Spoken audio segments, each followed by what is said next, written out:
আমি ইউসুফ আলী ফরিদি আজকে বয়ান করতেছি। আমার বয়ানের নির্দিষ্ট সময় পর্যন্ত আমি বাঁচবো কিনা এই গ্যারান্টি তো আমার নাই। জোরে কোন ঠিক কিনা? কত বক্তা এই স্টেজে কথা বলতে বলতে দুনিয়া থেকে চলে গেল। ও ভাইরা আমার, বাবাজিরা আমার, দুনিয়ার জীবনটা থাকার জায়গা না। দুনিয়া থেকে আমাদেরকে সবাইকেই চলে যেতে হবে। সুম্মা ইলাইনা তুরজাউন, আল্লাহ বলে দুনিয়া থেকে বিদায় হওয়ার মধ্যেই সীমাবদ্ধ না। মানুষ শুনে রাখো, তোমাদের সবাইকে আমি আল্লাহর সামনে উপস্থিত হতে হবে, আমার কাছে ফিরে আসতে হবে। আমরা সবাই ফিরে যাব কার কাছে? আমরা যখন মৃত্যুর সংবাদ পাই বলি ইন্না লিল্লাহি ওয়া ইন্না ইলাইহি রাজিউন।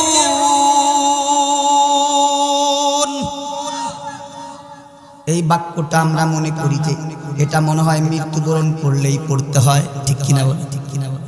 কিন্তু আল্লাহ বলেন না, আল্লাযীনা ইযা আসাবাতুহুম মুসিবা, যখনই কোনো বালা মুসিবত তোমাদের চলে আসবে, খুব সুন্দর করে এই পয়েন্টটা মনে রাখবে, যখনই কোনো বালা মুসিবত আসবে ক্বালু, তখন তোমরা বলবে ইন্না লিল্লাহ,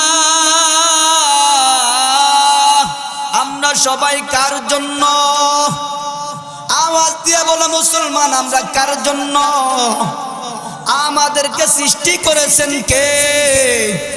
আল্লাহ বলে ওয়ামা খালাকুতুল জিন্না ওয়াল ইনসা ইল্লা লিয়াবুদুন।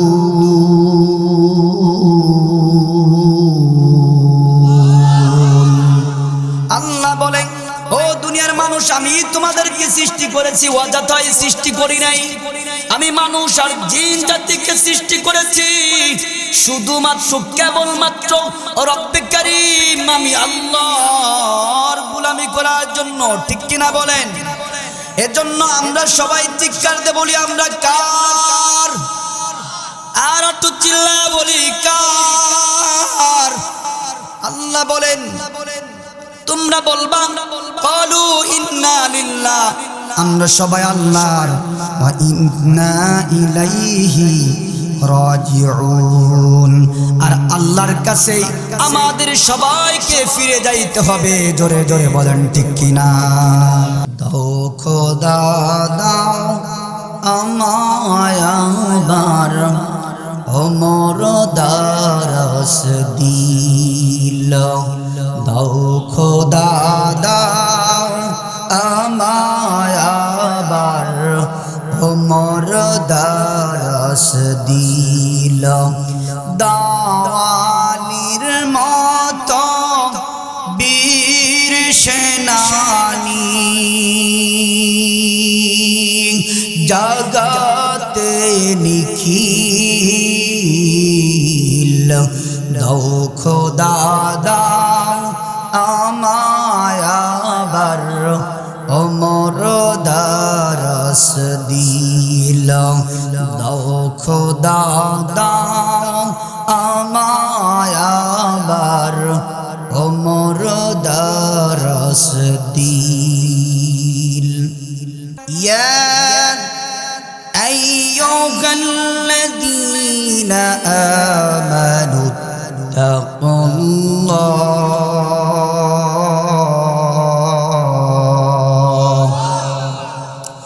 আল্লাহ পাক রব্বুল আলামিন বলেন ইয়া আইয়ুহাল্লাযীনা আমানু, হে ঈমানদার বান্দাগণ, তোমরা যারা ঈমানদার দাবি করো, ইত্তাকুল্লাহ, তোমরা ভয় করো আল্লাহকে। আমরা ভয় করব কাকে?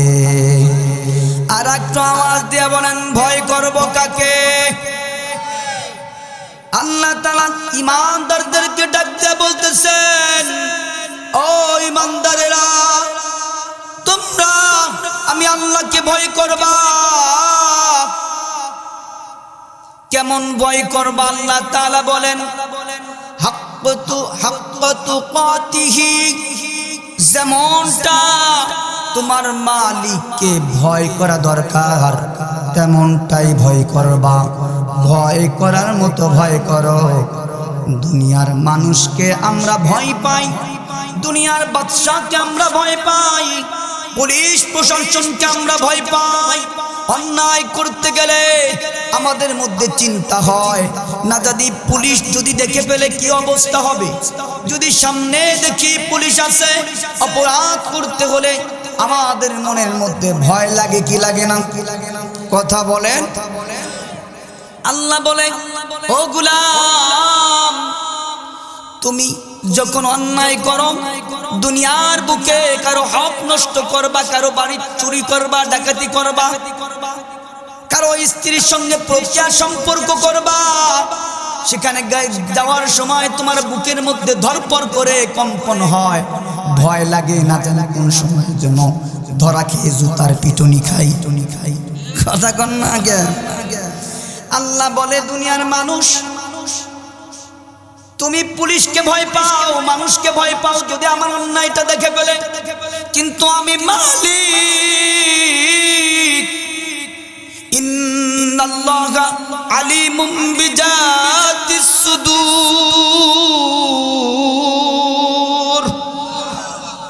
ও বান্দা, তুমি মনে মনে কোনটা সংকল্প করতেছো, দুনিয়ার কোনো রেকর্ডে ধরা পড়ে না। তুই মনে মনে কি সংকল্প করছো, দুনিয়ার কোনো প্রযুক্তি বের হয় নাই, সেটা টের পায়। এমনকি তুমি স্ত্রীর কাছে থাকো, তোমার স্ত্রীও জানে না, কিন্তু আমি মালিক, এমন মালিক যেই মালিক তোমার অন্তরের খবর, তুমি অন্তরে কি সংকল্প করো সেটাও জানি। আল্লাহু আকবার বলেন। এজন্য আল্লাহ তাআলা ঈমানদারদেরকে ডাক দেয়া বলে, ও ঈমানদারেরা, তোমরা যা কিছু করো না কেন, আমি মালিক কিন্তু সব দেখতে পাই। অতএব মুমিন যারা, তোমরা আল্লাহকে ভয় করবা, যেমনটা ভয় করার দরকার। আমি অন্যায় করতেছি, কেউ না দেখুক, একজন দেখেন, তিনি চিল্লায় বলেন কে? দুনিয়ার কেউ দেখে না তোমার অন্যায়, আমার মালিক তুমি কি করছো সব দেখতে পান। একজন ইমানদার, প্রকৃত ইমানদার হইলে সে রাতের আধারে অন্যায় করতে পারে না। সে নিজের গায়ের জোরে মানুষের উপর অত্যাচার করতে পারে না। সে নিজের ক্ষমতার বলে মানুষকে গুলি করে মারতে পারে না, কারণ ওই মানুষটাও মানুষ হয়ে গেছে, ইমানদার হতে পারে নাই, যার কারণে মানুষকে কষ্ট দিতে দ্বিধাবোধ করে না। জোরে বলেন ঠিক কিনা? মানুষ যদি বুঝতো যে আমার মানুষের মধ্যে যদি তাকওয়া থাকতো, আল্লাহ ভীতি থাকতো, তাকওয়া কেমন জিনিস, তাকওয়ার ব্যাখ্যায় সাহাবায়ে কেরাম বলে, তাকওয়া বলা হয় ওটাকে যে সামান্যতম সগীরা গুনাহ করার সময়ও ভয় পায় না জানি এই ছোট্ট অন্যায় করার পর আল্লাহর দরবারে আমাকে জবাবদিহি না করতে হয়। জোরে বলেন ঠিক কিনা? এর নাম হলো তাকওয়া। আল্লাহ তাআলা বলে, ঈমানদারেরা ইত্তাকুল্লাহ, আমি আল্লাহকে ভয় কর, হাক্কা তুকাতিহি, যেমনটা ভয় করা দরকার মালিককে। দুনিয়ার সমস্ত মানুষের চোখ ফাঁকি দেওয়া যায়, কিন্তু রব্বে কারীম আল্লাহ তাআলার চক্ষুকে পৃথিবীর কেউ ফাঁকি দিতে পারে না। জোরে বলেন ঠিক কিনা? আল্লাহ তাআলা পরবর্তী অংশে বলতেছেন, ওয়ালা তামুতুন্না ইল্লা ওয়া আনতুম মুসলিমুন। আর খবরদার, খবরদার, মুসলমান না হয়ে কিন্তু মৃত্যুবরণ করিও না। মুসলমান না হইয়া কিন্তু মৃত্যুবরণ করিও না। আল্লাহ ইমানদার বলে ডাক দিলেন, আবার আল্লাহ ভয় করার কথা বললেন, আবার বলতেছি ইমানদার না হয়ে মৃত্যুবরণ করিও না। ও ভাই, দুনিয়ার পিছনে ঘুরতে ঘুরতে স্ত্রীর জন্য, স্ত্রীকে সন্তুষ্ট করার জন্য কত অপরাধ করলাম, সন্তানের জন্য কত অন্যায় না করলাম, আর আর নিজে ভালো থাকার জন্য কত অন্যায় না করলাম। মাত্র 500-1000 টাকায় আমি ঈমানটাকে বিক্রি করে দিলাম। আল্লাহ তাআলা বলে, ও বান্দা, ঈমান এনেছো ঠিকই, কিন্তু আল্লাহর ভয় যদি ভিতরে না থাকে তাহলে ওই ঈমান দিয়া প্রকৃত মুসলমান হওয়া সম্ভব না, ঠিক কিনা বলে? এজন্য আল্লাহ তাআলা ঈমানদারদেরকে ডাক দিয়া বলে, ইত্তাকুল্লাহ, ঈমানদাররা তোমরা আল্লাহকে ভয় করো, হাক্কা তুকাতিহি ওয়ালা তামুতুন্না ইল্লা ওয়া আনতুম মুসলিমুন।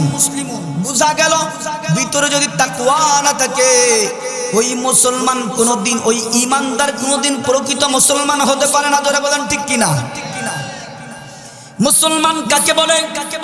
রাসূল আমার হাদিসের মধ্যে বলেন যে মুসলমানের পরিচয় কি? দুনিয়ার মানুষ শোনো, বাইনাল আবদি ওয়া বাইনিল কুফরি তারকুস সালাত। একজন মুসলমান মুমিন বান্দা আর একজন কাফেরের মধ্যে পার্থক্য হলো নামাজ। যেই ব্যক্তি নামাজ পড়ে ওই ব্যক্তি মুসলমান, আর যেই ব্যক্তি নামাজ না পড়ে ওই ব্যক্তি কোনোদিন মুসলমান হতে পারে না। কথাটা আমার না, নবীজির বলেন। নবীজির হাদিসটা মুসলিম শরীফের হাদিস। আমার কোনো বানানো ইচ্ছা কথা বলছি না রে ভাই।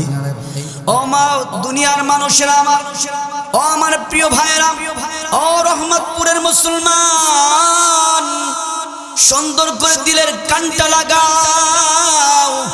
কত মানুষ আমার সামনে, তোমার সামনে, চোখের সামনে দুনিয়ার থেকে বিদায় হয়ে চলে গেল। যখন মুর্দার লাশটা সামনে চলে আসে তখন আমরা কত মানুষ হাজারি করি, কান্না করি, আহারে আব্বাজান দুনিয়ার থেকে বিদায় নিয়ে চলে গেল, ঠিক কিনা বলেন? অনেকে কান্না করি, এই তো আমার কিছুদিন আগে, 2 দিন আগে আমার ওমর ফারুকের আম্মা দুনিয়ার থেকে বিদায় নিয়ে চলে গেল। আচ্ছা বলেন তো, আর হাজারো চেষ্টা করলে ওমর ফারুক কি আর মাকে ফিরে পাবে? বলেন, সম্ভব না। এই মা দুনিয়ার থেকে চলে গেল, একদিন ওই সময় আমার আপনার উপস্থিত হয়ে যাবে। আল্লাহ তাআলা বলেন, কুল্লু নাফসিন যায়িকাতুল মাউত।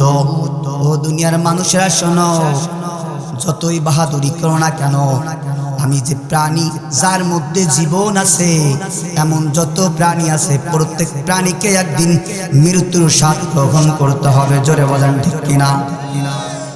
আমি ইউসুফ আলী ফরিদি আজকে বয়ান করতেছি, আমার বয়ানের নির্দিষ্ট সময় পর্যন্ত আমি বাঁচবো কিনা এই গ্যারান্টি তো আমার নাই। জোরে কোন ঠিক কিনা?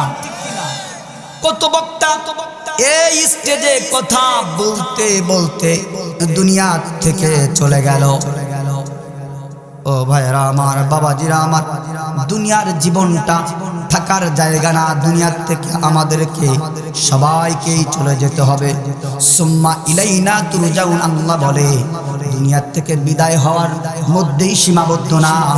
মানুষ শুনে রাখো, তোমাদের সবাইকে আমি আল্লাহর সামনে উপস্থিত হতে হবে, আমার কাছে ফিরে আসতে হবে।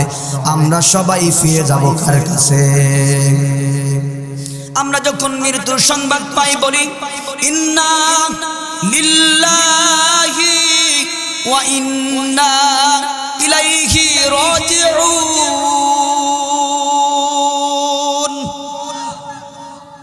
এই বাক্যটা আমরা মনে করি যে এটা মনে হয় মৃত্যুবরণ করলেই পড়তে হয়, ঠিক কিনা বলে? ঠিক কিনা বলে? কিন্তু আল্লাহ বলেন না, আল্লাযীনা ইযা আসাবাতুহুম মুসিবা, যখনই কোনো বালা মুসিবত তোমাদের চলে আসবে, খুব সুন্দর করে এই পয়েন্টটা মনে রাখবেন, যখনই কোনো বালা মুসিবত আসবে, ক্বালু, তখন তোমরা বলবে ইন্না লিল্লাহ, আমরা সবাই কার জন্য? আওয়াজ দিয়ে বলো মুসলমান, আমরা কার জন্য? আমাদেরকে সৃষ্টি করেছেন কে? আল্লাহ বলে ওয়ামা খালাকতুল জিন্না ওয়াল ইনসা ইল্লা লিয়াবুদুন।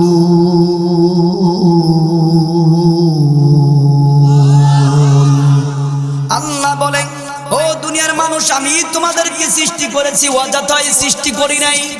আমি মানুষ আর জিন জাতিকে সৃষ্টি করেছি শুধুমাত্র কেবলমাত্র রব্বে কারীম আমি আল্লাহর গোলামি করার জন্য, ঠিক কিনা বলেন?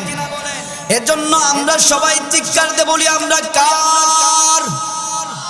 আর একটু চিল্লায়া বলি, কার? আল্লাহ বলেন, তোমরা বলবা ক্বালু ইন্না লিল্লাহ, আমরা সবাই আল্লাহর, ওয়া ইন্না ইলাইহি রাজিউন, আর আল্লাহর কাছে আমাদের সবাইকে ফিরে যাইতে হবে। জোরে জোরে বলেন ঠিক কিনা? আমরা যে দুনিয়া থেকে চলে যাব, এই যে আমি বক্তা, এই যে আমার ভাতিজা এখানে আসছে, এটা দিওয়া তার হাদিয়া, আলহামদুলিল্লাহ। খান বড় ভালোবাসে চাচা, আপনার জন্য আনছি, একটু এটা পড়বেন। এজন্য মনে করলাম ভাতিজাও আসুন, তার সামনেই পড়ি, আলহামদুলিল্লাহ। খান ভাইরা আমার, এই যে সুন্দর একটা পোশাক জুব্বার উপরে পড়লাম, এই যে সুন্দর জুব্বা আছে, কোটি আছে, সুন্দর টুপি আছে, সুন্দর চেহারা আছে। আল্লাহ তাআলা বলে, লা ইয়ানজুরু ইলা আসওয়ারিকুম ওয়া আমওয়ালিকুম ওয়ালাকিন ইয়ানজুরু ইলা কুলুবিকুম ওয়া আমালিকুম। নবী আমার বলে, ও দুনিয়ার উম্মতেরা শোনো, আমার আল্লাহ জানায়া দিছে, আমার আল্লাহ দুনিয়ার মানুষের কোনো চেহারা, সুরত আর ধন সম্পত্তি এগুলো কোনো কিছু দেখবেন না। আমার আল্লাহ কি দেখবেন? আমার আল্লাহ তাআলা বলে, ইলা কুলুবিকুম ওয়া আমালিকুম, আমি দেখব মানুষের অন্তর, আমি দেখব মানুষের নেক আমল। যে সমস্ত মায়ের সন্তানেরা আজকের এই মাহফিলে বসে কোরআন শুনছেন, তাদের জীবন বড় ধন্য। কারণ এখানে বসার কারণে আল্লাহ পাক রব্বুল আলামিন প্রতিটা শ্বাস আর নিঃশ্বাসের বিনিময়ে সওয়াব লিখতেছে। ধরে কোন সুবহানাল্লাহ। আপনাদের জীবন বড় ধন্য। আর এদের মধ্যে যাদের বাবা মা নাই, তারা যে কত আনন্দিত জানেন না। তারা চারপাশ দিয়ে দেখতেছে, ওই যে আমার সন্তান, ওই যে আমার সন্তান আব্দুল কুদ্দুস মাহফিলের প্যান্ডেলের মধ্যে বসে আছে, আমার সন্তান ওমর মাহফিলের প্যান্ডেলের মধ্যে বসে আছে, আমার সন্তান আশরাফ মাহফিলের প্যান্ডেলের মধ্যে বসে আছে। এই বাবা মা গুলোর রূহগুলো বড় খুশি হয়ে গেছে। আজ এই মাহফিল শেষ করার পরে যখন মুনাজাত হবে, আমি বাবার জন্য আমার সন্তান চোখের পানি ফেলায়া দোয়া করবে আল্লাহর কাছে। মায়ের রূহগুলো বড় আনন্দিত। ওই যে আমার সন্তান, সে মাহফিল শেষে শেষ চোখের পানি ফেলা আমার জন্য কান্না করবে আর দোয়া করবে। তারা বড় খুশি হয়ে গেছে। জানেন, আল্লাহ পাক রব্বুল আলামিন বলেন, আল্লাহর পয়গম্বর বলেন, আমার আল্লাহ জানা দিয়েছেন, অনেক বাবা মা গুনাহ নিয়ে কবরে যাইবে। গুনাহ নিয়ে কবরে যাওয়ার পর তাদের কবরটা জান্নাতের ফুলের বাগান হয়ে যাবে। আবার অনেক বাবা মা কবরে যাবে অনেক সওয়াব নিয়া, কিন্তু তাদের কবরটা জাহান্নামের গর্ত হয়ে যাবে। সাহাবায়ে কিরাম চোখের পানি ফেলায়া জিজ্ঞাসা করলো, ইয়া রাসূলুল্লাহ, এটা আবার কেমন কথা হইল যে নেক নিয়ে যাওয়ার পরে কবর জাহান্নামের গর্ত হয়ে যাবে, আবার গুনাহ নিয়ে যাওয়ার পরে কবরটা জান্নাতের টুকরা হয়ে যাবে? নবী আমার বলেন, কিছু কিছু বাবা মা তার কিছু নেক সন্তান পৃথিবীতে রেখে আসবে, তার নেক কর্ম করবে, আর ওই গুনাহগার বাবা মা কবরে শুয়ে শুয়ে সন্তানের ওই নেক আমলগুলো পাওয়ার কারণে আল্লাহ তাআলা তাদের কবরের আযাব মাফ করে দিয়ে জান্নাতের টুকরা বানায় দিবেন। আর একটু আওয়াজ দেখুন মুসলমান, আর একটু আওয়াজ দিয়ে বলেন সুবহানাল্লাহ। ভাইজানরা আমার, বাবাজিরা আমার, এই জন্য যেই সমস্ত বাবা মায়ের সন্তানেরা মাহফিলে বসতে পেরেছেন তাদের জীবন বড় ধন্য। আল্লাহ বলে খবরদার, মুসলমান না হয়ে কিন্তু মৃত্যুবরণ করবা না।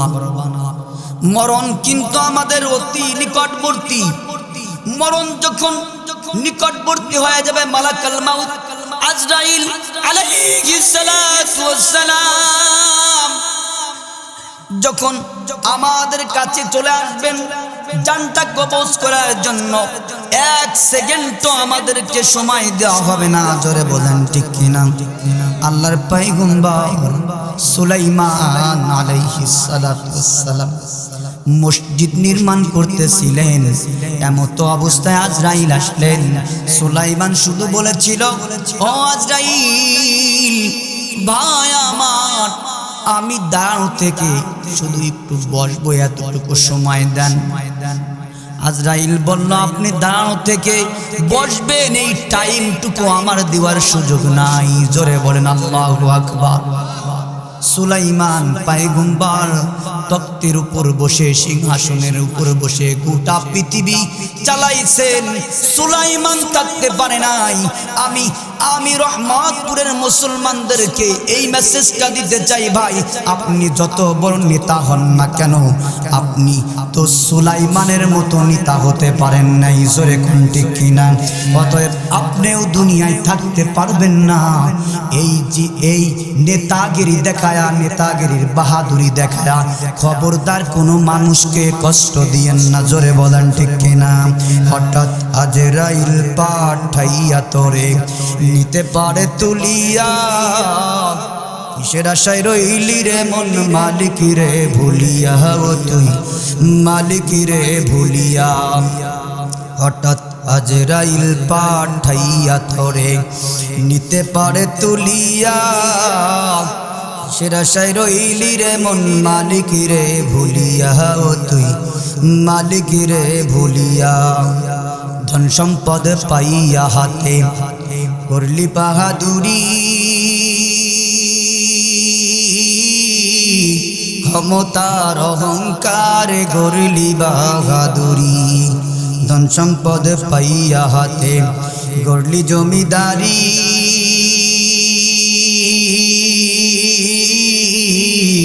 ক্ষমতার অহংকারে করলি বাহাদুরি। ও তোর রেশমি পোশাক সোনার আংটি, ও তোর রেশমি পোশাক সোনার আংটি, স্বজন নেবে রে খলিয়া, কিসের আশায় রইলি রে তুই মালিক রে ভুলিয়া, ও তুই মালিক রে ভুলিয়া। হঠাৎ আজরাইল পাঠাইয়া তোরে নিতে পারে তুলিয়া, কিসের আশায় রইলি রে মন মালিক রে ভুলিয়া, ও তুই মালিক রে ভুলিয়া। ক্ষণে ক্ষণে কবর ডাকে, আইরে আমার বাড়ি,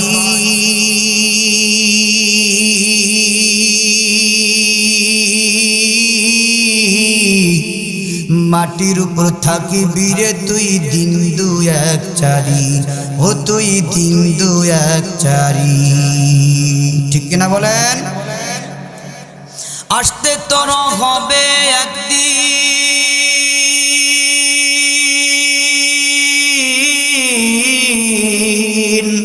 আসতে তোর হবে একদিন সাদা কাফন পরিয়া, কিসের আশায় রইলি রে তুই মালিক রে ভুলিয়া, ও তুই মালিক রে ভুলিয়া।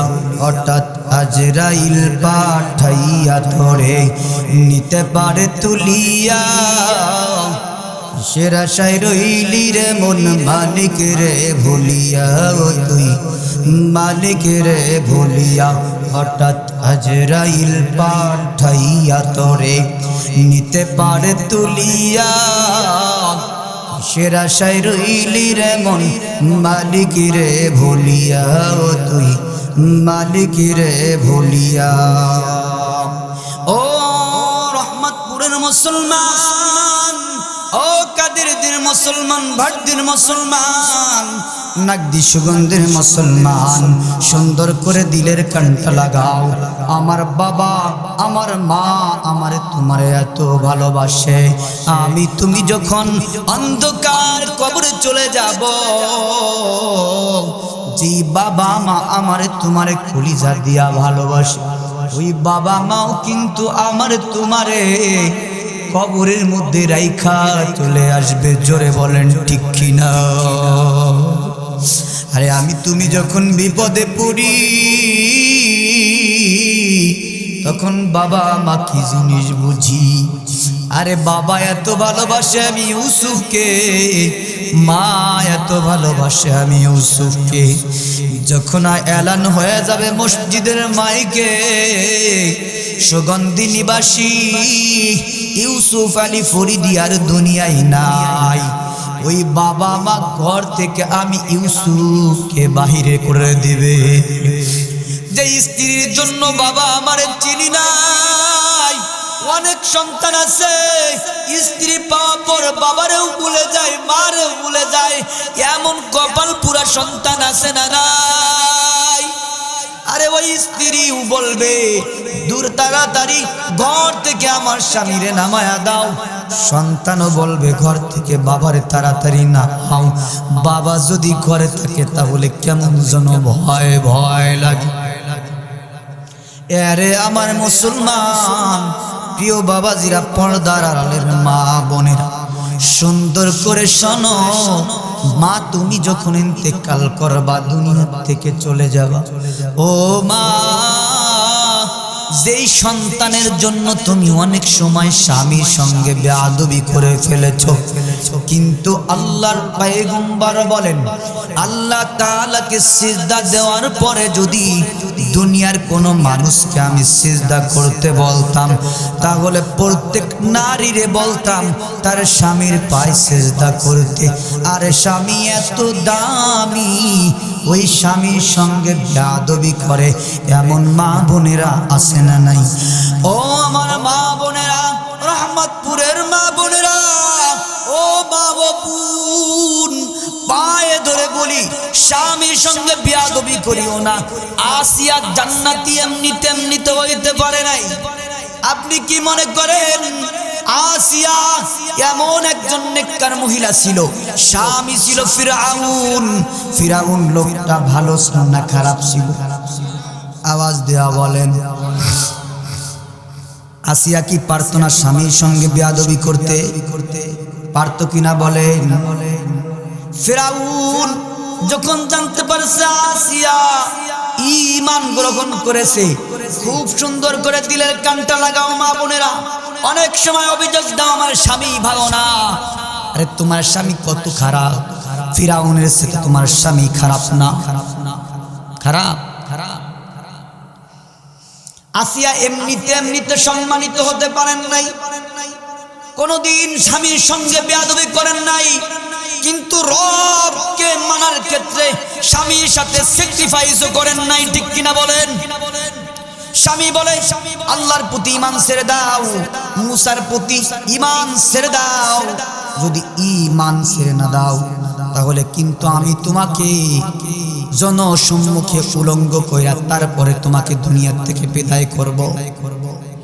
আর একটু আওয়াজ দিয়ে এখন আসিয়া কি স্বামীর কথা গ্রহণ করেছিল বলেন? আর একটু আওয়াজ দেওয়া বলেন। কিন্তু অন্য সময় স্বামীর যত কথা ছিল সব কথাগুলো আসিয়া মানত। এটাই হলো নেককার স্ত্রীদের পরিচয়। এই জন্য আমার মা আমার বোন কোনো দিন ধমক দিয়েও কথা বলেন নাই। ফিরাউন নির্যাতন করে এরপরও একবারের জন্য ফিরাউনকে ধমক দেন নাই। কত ভদ্র মহিলা আসিয়া, এমনি এমনিতে আসিয়াকে আল্লাহ কবুল করেন নাই।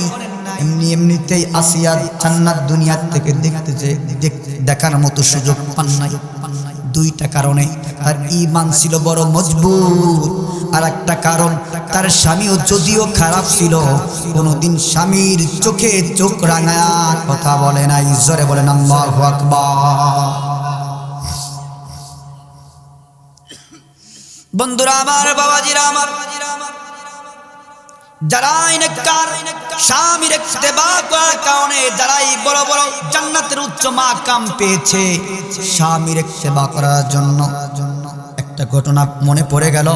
বলবো আল্লাহর রাসূলের সময় নেই, তারপরে এতটুকু মেসেজ দিয়ে দেই। মা বোনদের ব্যাপারে কিছু বলার দরকার আছে না নাই? যে কথা বলতেছিলাম মরণের পর, ও মা, তোমার সঙ্গের সাথী কেউ হবে না। আমি ইউসুফ আলী ফরিদি, যদিও আলেম, আমার সন্তানেরাও আমার সঙ্গের সাথী হবে না। জোরে বলেন ঠিক কিনা? নেককার যদি কোনো পুরুষ হতে পারো, কোনো মহিলা হতে পারো, আল্লাহর জান্নাতের সুসংবাদ জেনে নাও। যদি প্রত্যেকটা অন্যায় কাজ করার সময় তোমার মধ্যে এই চিন্তা ঢুকে, দুনিয়ার কোনো মানুষ দেখুক আর না দেখুক, একজন দেখেন তিনি কে? ওই ব্যক্তি বলেন তো কোনো অন্যায় করতে পারবে না। এজন্য আল্লাহর ভয় অন্তরে রাখা জরুরি। এজন্যই আজকের আয়াতে কারিমা পড়া। মুসলমান শুধু ঈমানদার হলে হবে না, ভিতরে তাকওয়া আনতে হবে। কেমন তাকওয়া? রাসূলের সময় ফাতেমাকে ডেকে বলে, ও ফাতিমা। ফাতিমা একদিন জিজ্ঞাসা করে, আব্বা জান, আমি তো জান্নাতে যাব, জান্নাতে আমার সাথী হবে কে, আমার সঙ্গী হবে কে? রাসূল, আব্বা জান, আপনি তো হাবিবুল্লাহ, আপনি একটু বলে দেন। নবীজি আমার বলে, একজন কাঠুরিয়ার স্ত্রী তোমার সঙ্গে জান্নাতের সঙ্গী হবে। জোরে কোন সুবহানাল্লাহ। ফাতেমার মন চাইলো একজন কাঠুরিয়ার স্ত্রী আমার সঙ্গে জান্নাতের সঙ্গী হবে। কাঠুরিয়ার স্ত্রীটা কেমন একটু দেখতে যাওয়ার দরকার। যেই সময় পুরুষ মানুষের চলাচল থাকে না, এমন একটি সময়ে ফাতেমা ওই কাঠুরিয়ার বাড়ি খোঁজ নিয়ে গেলেন। যাওয়ার পরে বাহির থেকে আওয়াজ দিয়ে বলে, বাড়ির মধ্যে কেউ আছেন? দুইটা পাহাড়ের মধ্যে বাস করত, ঘর তেমন ছিল না।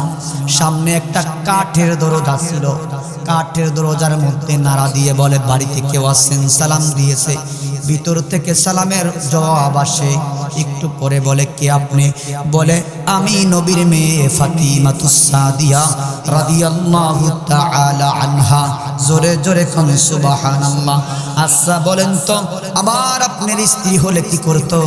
যখন ফাতেমার মতো কোন নেককার মহিলা বাড়িতে আসতো, ঘরের দরজা খুলে দিতে 1 মিনিটও সময় নিত।